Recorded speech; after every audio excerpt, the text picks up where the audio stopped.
Our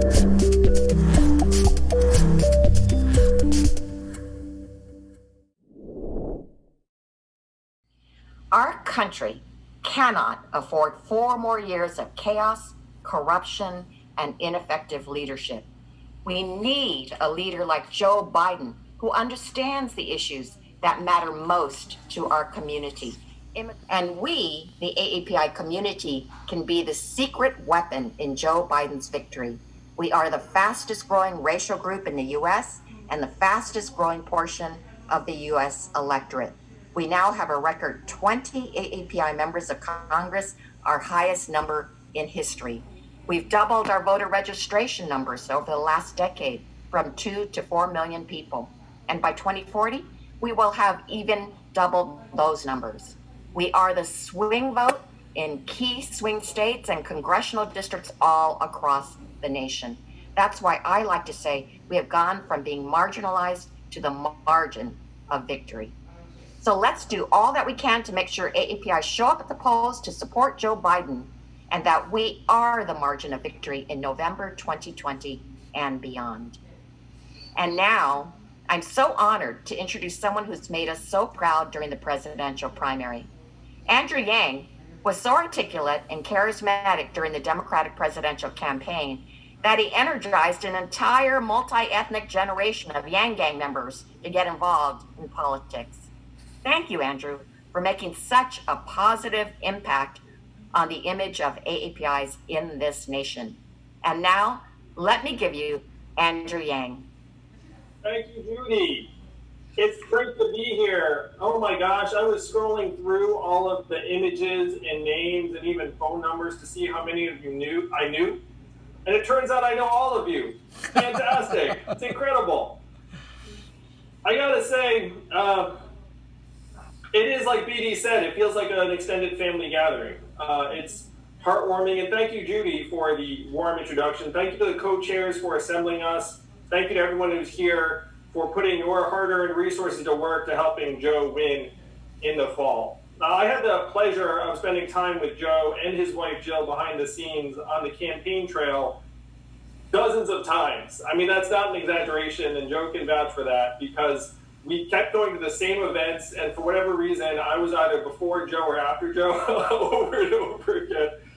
And there was no candidate that was as warm, human, and just as you see him on TV as Joe was, including very early in my campaign where, frankly, no one really knew who I was. Joe Biden knew who I was. Joe Biden was warm and gracious to me and Evelyn at every single turn. He's a unifying figure. He's the kind of person that we need to lead our country over the next number of years. Now, I'm going to make my case as to why we need to support Joe. You've all supported candidates in races, big and small, but I'm going to tell you this. Joe Biden is going to win. We are going to support the person who's going to be the next president of the United States. I'm supposed to be the math guy. Joe is the prohibitive favorite to be the next president of the United States as long as we get him the resources he needs to compete nationally. If he gets those resources in the door, we win. We are going to be part of Joe's victory. This is not a campaign where you're like, oh, I'm going to give some money and it'll be like, it's something that I'll feel good about, but the person's not going to be in a position of power and influence. Joe Biden's going to be the next president of the United States. You heard it here. All we have to do is step up and help him, and he wins. Now, the other thing I'm going to say, this may be controversial, but Asian Americans politically, we are not overachievers. We are kind of underachievers. Now, what the heck do I mean by that? We are not front and center when it comes to American politics because we vote at lower levels, we donate at lower levels, and present company notwithstanding incredible leaders like Judy and Mark and Grace, we run for office at lower levels. We are not a group that people think of as at the forefront of American politics, but we can change that now with this race. If we step up and help Joe win, we can turn around the dynamic that Asian Americans have in American politics. And I've been a candidate. You know what candidates notice? Candidates notice when you get them votes or when you get them money. If we get Joe the money he needs to contend and win, then we're going to be one of the groups that Joe welcomes with open arms into his administration. If we want Joe to work for us, we have to do the work and work for him right now. That means calling our friends who you gave to their thing, they owe you. You got to give them a call and say, hey, you got to max out to Joe. You got to give to the super PACs and the PACs that are going to help him win in the fall. Because if you are part of the Asian American community and you care about managing the U.S.-China relationship, which I'm going to suggest is going to be possibly the most important relationship in the world over the next number of years, Joe Biden is the right person to lead that relationship and get it in the right direction. He's light years ahead of Donald Trump on that. If you care about immigration reform, modernizing our immigration system that actually makes sense in the 21st century, Joe Biden is going to be light years ahead of Donald Trump on that. And if you care about our place in this country, our children's place in this country, Joe Biden is going to be light years ahead of Donald Trump in saying that Asian Americans are just as American as anyone else, that we can lead, that we can contribute, that we are part of the fabric of this country. That is what is at stake. And all it needs is for us to step up right now, work, grind, call our friends, donate, give, get out the vote, and make sure that Joe wins in the fall. When Joe called me and asked me for my support, he said to me, Andrew, now is the time, and he was right. Now is the time for us to show that we are just as American as anyone else, that we care just as much, we can give just as much, and we're going to help Joe win. It is my pleasure to introduce our next speaker, one of the co-chairs for this event, a trailblazer, a patriot, a national hero, one of the first Asian Americans to ever serve in the U.S. Senate. And if Joe has good advice, our next vice president, the senator from Illinois, Tammy Duckworth. But let's work, let's get Joe across the finish line, and let's make sure that we can convene and celebrate his victory in January 2021. Thank you all. Love you all. Tammy, I can't believe I get to introduce you. This is tremendous. Count me in. Thank you so much, Andrew. I'm pumped up. I'm going to work as hard as I can. As I've said recently in some interviews, if Joe Biden said, Tammy, you got to go sweep floors in a VA hospital because that's what we need for this country, then I'm going to go sweep floors in a VA hospital. But we can all do something. We can all work extra hard to make sure that he gets a victory in November. I'm so proud to have so many people on this call, so many great leaders in the AAPI community, in Congress and all across the country. I know that many of you put a lot of effort into making tonight's event so successful. Thank you to Grace Meng, who did a huge lift with fundraising and pulling folks together. Thank you to Judy Chu, Beliong Hong, all the great physical courage in the battlefield. Well, I can't think of anyone who has shown more courage of both kinds. I really mean it, Tammy. And I'm grateful you're with me in this fight, and I can't tell you how I felt today when I heard the President of the United States, Donald Trump, questioning your patriotism. I found it virtually disgusting, sickening. I know you can handle yourself. I said, I'm glad I wasn't standing next to him. You said you can handle yourself. You already have. You've done that. But I just think it's a reflection of the depravity of what's going on in the White House right now. And I want to give special thanks to Judy Chu, Congresswoman again. It's hell turning 30 on your 30th birthday, to have your birthday, and all the members of KPAC who've done so much important work to make sure every member of the diverse community is represented and heard. And I want to thank Andrew Yang. Andrew and I have become good acquaintances and friends. He's one of the brightest guys I've met. He is the only guy other than me, and he knows more about it than I do, talking about the fourth industrial revolution and how fundamentally it's going to change the way in which we're able to operate around the world. Question is, will there be a middle class? How are we going to stay current? And I'm looking for, if I get elected, for his advice and help as well. And BD, thanks for all of you for what you're doing and bringing along. Half this crowd came to hear you, I think, BD. And it's everybody for joining us. Look, I know these are anxious times, and I appreciate everything you're doing for our campaign. I used to have a coach who used to say, Joe, it's go time. It's go time. This is the most important election in our lifetime. And as I said early on, when I talked about the character, the reason I was running is because of restore the soul of this nation. Well, the character of the president, the character of our country is literally on the ballot. And millions of lives and livelihoods are as well. As Tammy said, over 130,000 Americans have died from COVID-19. We're facing the worst economic depression and disaster since the Great Depression. And our nation is reeling in anguish and anger over the systemic racism that still affects every part of our society. Many of you have felt that sting of that hatred of that in recent months, as our president has tried to scapegoat divide to appeal to people's worst fears in a desperate bid to deflect blame from his own failures and to address the coronavirus. Let's be clear. Donald Trump ignored the warnings, refused to prepare, and failed to protect the nation. And he also didn't even protect it. He just raised the white flag. Not just now, but throughout his presidency, Donald Trump has undermined the core pillars of our moral and economic strength.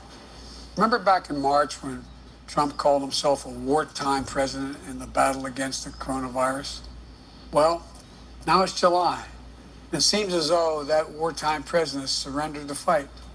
Americans have made tremendous sacrifices, living under lockdowns, separated from their loved ones, laid off from their jobs, sacrificed to buy the government time to get its act together to beat this virus.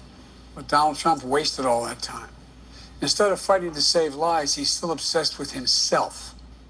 Instead of bringing us together, he's still tearing us apart. Just imagine what we could be doing right now to help our families. If we had that $2 trillion tax cut that he provided for the very wealthy. Just imagine if we had invested in manufacturing here at home instead of incentivizing companies to ship jobs overseas as his tax proposal does. Just imagine if Trump actually had a plan to reopen our economy safely instead of just ordering his staff to hide the truth and slow testing. You know, this has to be a wake-up call. Our country's crying out for leadership and for healing. And you know, it's time to respond with purpose and with action. We are in the battle for the soul of this nation. And that battle has always been around. It didn't start with Trump, but he has exacerbated it in such an extreme way. It's a constant tug and war between our better angels and our more negative forces. But history teaches us, in some of the worst moments, the darkest moments of our history, we've made some of our greatest progress. In this election, I'm going to ask every American, is this who we are? Is this who we want to be? Is this what would pass on to our kids and our grandkids and think we made a contribution? This moment requires every one of us to rise up together, to get everyone we know involved, to remember who we can be as a nation. Today we have an enormous opportunity not only to rebuild, but to build back better than before, to build a more inclusive future that finally brings everyone, every race, every ethnicity, every gender, every creed along. Look, folks, you all know this better than anybody. In a crisis, character is revealed. And from the frontline workers battling COVID, to the peaceful protesters marching for justice, to your work here, we're seeing the soul of the American people shine through. This is the United States of America. There's not a single thing we're unable to do if we do it together. So let's spread the faith a little bit and get to work.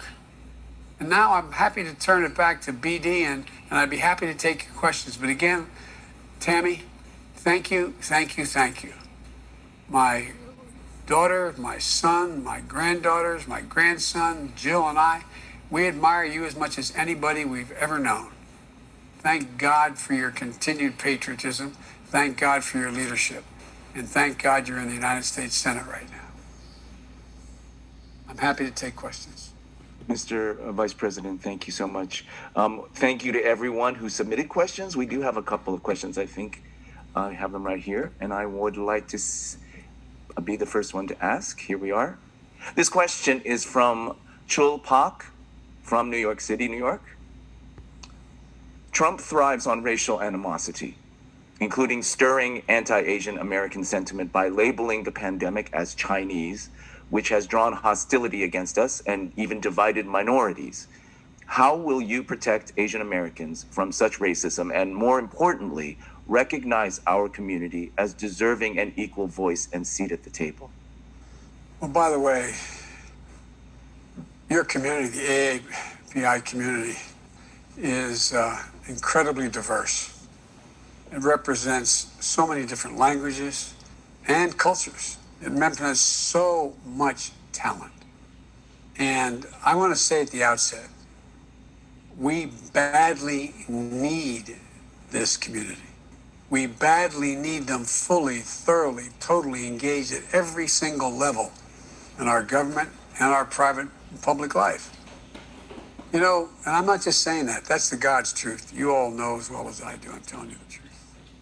But this pandemic has brought out the best in so many people. Doctors, nurses, grocery store clerks, delivery drivers. We call them essential workers. Heroic soldiers in the war against this virus, and so many of them Asian Americans and Pacific Islanders. But this crisis has also brought out the worst, the horrible acts against Asian Americans blamed for COVID.